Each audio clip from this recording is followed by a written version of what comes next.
My name's Phil Davis. I'm an assistant professor in the electronic media and film department, and I teach primarily post-production video classes and animation courses. One of my favorite forms or mediums of animation is called cameraless animation or direct animation. And what that means is that you're not using a camera at all to capture the frame-by-frame images. You're taking a piece of film leader, in this case 16mm leader, and either drawing or scratching directly onto the film. So in this case I've got black leader with emulsion on it that I can scrape into, kind of like an etching.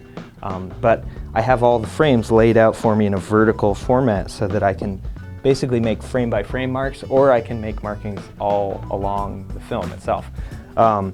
You know, this method of filmmaking has been around for a really long time. There's plenty of pioneers of this, specifically Norman McLaren, who's a Canadian animator, and Len Lai, who's from New Zealand. And they were animators back in the 30s and 40s. This is a project or a technique that I teach in my course on experimental animation.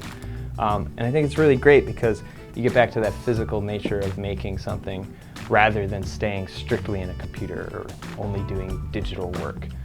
You actually have to take tools and make marks on a physical surface.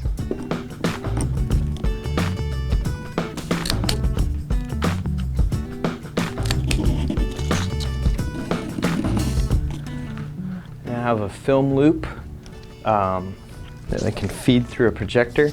I've spliced this film together so it's a single unified loop, so it'll just repeat over and over and over again.